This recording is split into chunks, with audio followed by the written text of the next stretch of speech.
Merhaba, birkaç ay kış arası verdim ben. Yiğit Usta o arada çalışmaya devam etti. İlk ziyaretimde Dominar 250'nin 5000 bakımına denk geldim. Ara bakım mı 5000? Kaç yıl oldu alalı? 5000 kilometreye ne kadar zamanda geldin yani? Bir sene içerisinde 5000 kilometreye geldim. Aktif olarak sürekli kullandım ama mesafelerim o kadar da uzun değildi. Sadece birkaç kere uzun yol deneyimimiz oldu. 3 kere ya da 4 kere uzun yola çıktık. Onun dışında şehir içi kullandık.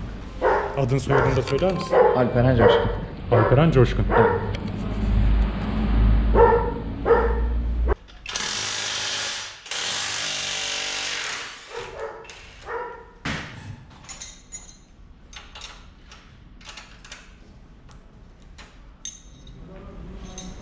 ...5000 bakımda yağ değişecek, zincir ayarına bakacaksın. Başka Furkan?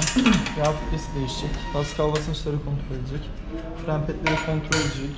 Rampet mi? Fren petleri, Ha, petler. fren baltaları. Onlar kontrol edip temizlenecek. Antifriz genleşme kabı silsilesi kontrol edecek.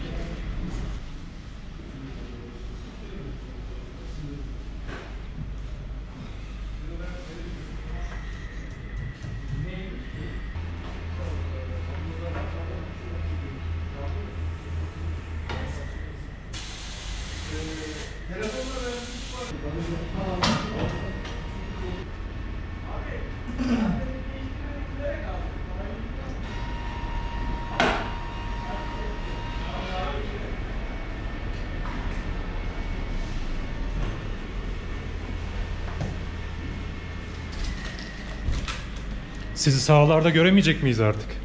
İyi ki Furkan var ya. Yani Furkan elim ayağım oldu. Ama biz de çalışıyoruz canım. Şimdi biraz daha swap ayarı yapacağız şeye. Driftley'e. Kış nasıl geçti? Çok boş değil, çok da yoğun değil ama bir şey yani günlük boş kalmadık, işimiz vardı.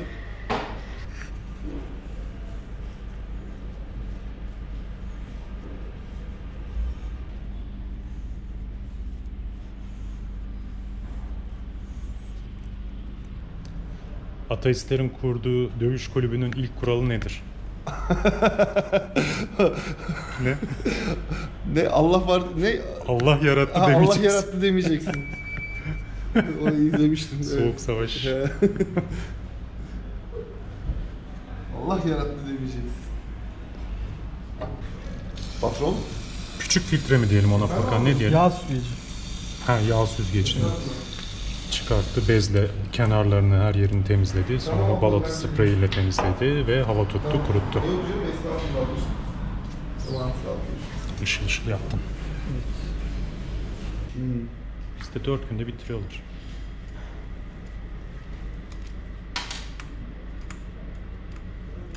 Ama şey yani ne hikmetse Avrupa'nın çoğu yerine Hollanda merkezi çıkıyor bütün markalar.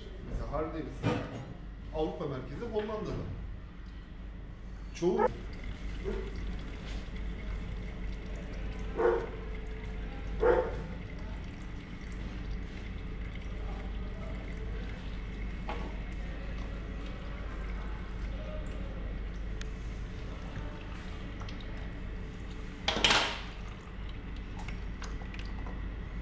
Kirlenmiş mi?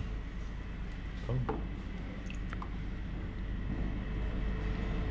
Olması Kaç bin gerekiyor. kullanılmış? Binde mi bunun ilk bakımı?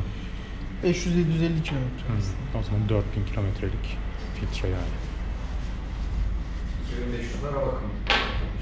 2500'de mi yapılıyor?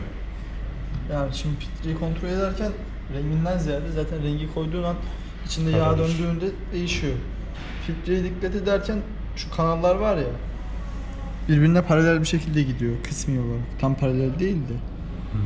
Yani filtre çok kötü durumda olduğunu nasıl anlarız? Filtre böyle buruş buruş olur. Bu paralellik bayağı çapraz olur yani. Açısal olarak kendini belli eder. O sadece Bajaj'ın filtresi mi yoksa KTM'de falan da kullanıyor musunuz? Yani Bajaj'ın orijinal filtresi KTM'de de oluyor. KTM'de aynı. Volkan damgalı. Model Dominar 400. Dominar 400 ile 250'nin filtresi aynı yani.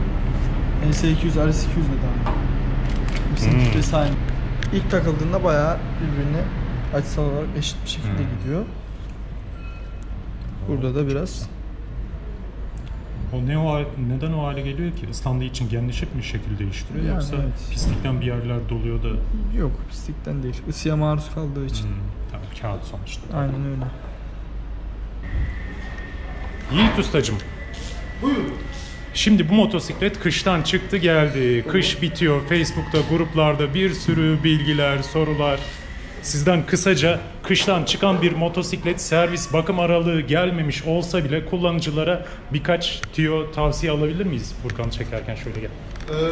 Şöyle, şimdi kışın neye maruz kaldığıyla doğru orantılı bu iş. Yani şunu demek istiyorum. Normal bir düzgün kullanıcı düşünelim. Yani karın yağmurun altında bırakmasın motosiklet. Tamam, ya da yani bırakmış da olabilir, üzerine brandalamış olabilir, bilmem ne falan filan. Öncelikle zincir bakımı. Yani zincirin yağı ve ayarı ondan sonra. Çünkü hani zincir ne kadar yağlı da bıraksak üzerinde oksitlenme olabiliyor.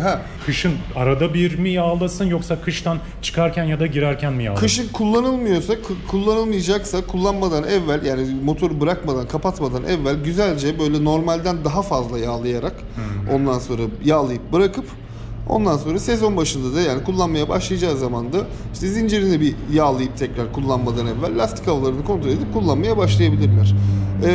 Çok geliyor ama işte motorumuz 2 ay yattı, yağını değiştirelim, 3 ay yattı, yağını değiştirelim. 2-3 ay yatmaktan motor yağına hiçbir şey olmaz. Motor yağının ömrü otomobilde de motosiklette de aynıdır. Açılıp kullanıldıktan sonra, yani bir ambalaj açıldıktan sonra ömrü 1 sene. Motorun içine girdikten sonra 1 sene ömrü var.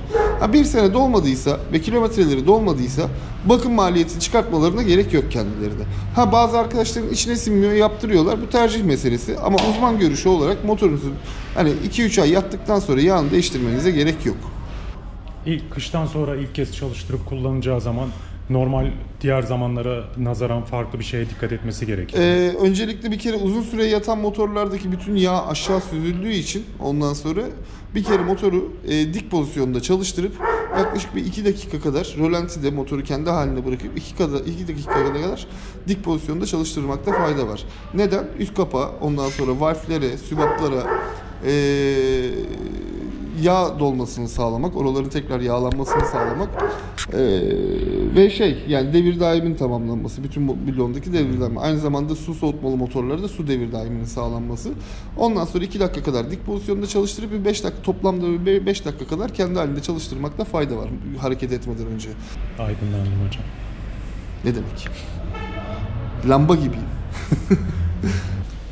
Dominar 250'nin yağı nedir? 10 ve 50 mi? 40 kullanılır mı? Kullanılmaz. 400'de de mi 10-50 kullanıyor Bajaj? Bajaj grubu full 1050 kullanıyor. Öyle mi? Bajaj'ın bütün motosikletlerinde yağ 10-50 demek.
Bajaj'a 10 ve 40 yağ koymuşlar birinin motosikletine.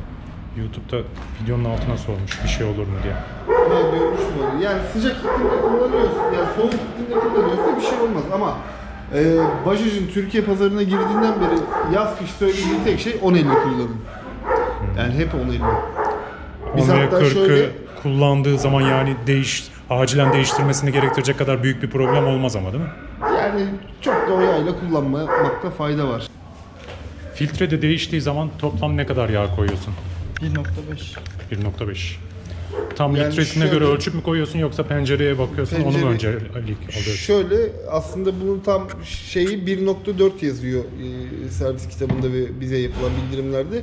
Ama biz biraz daha hani boşaltırken daha Temiz fazla şey boşaltmanız yaptığımız için. için ondan sonra bir yaklaşık 50-60 mililitre daha fazla gidiyor. Ortalama 1.5 civarında. Yani aslında tam koyduğumuz gramaj 1.470 falan koyuyoruz. Artık hani yaptığımız işlemi ezbere bildiğimiz için bir şey yapıyoruz. Her zaman için zaten yağ penceresi şeydir, esastır yağ dolumu yaparken Kitabında 1.4 yazıyor. 1.4 yazıyor.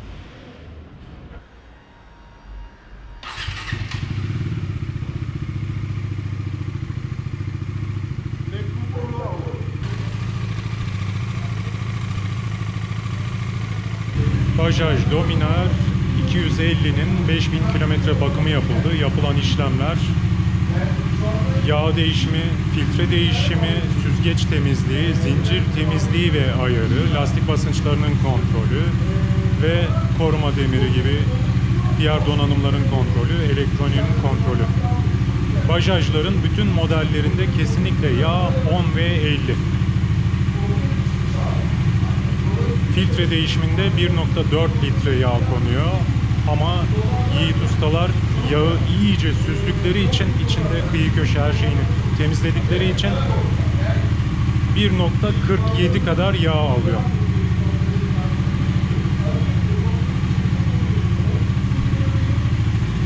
Bakımı Furkan arkadaşımız yaptı.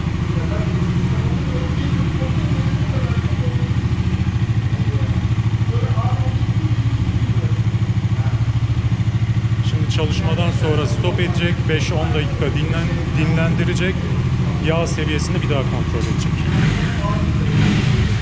Sonra bir de test sürüşü yapacak ve kullanıcısına teslim edecekler.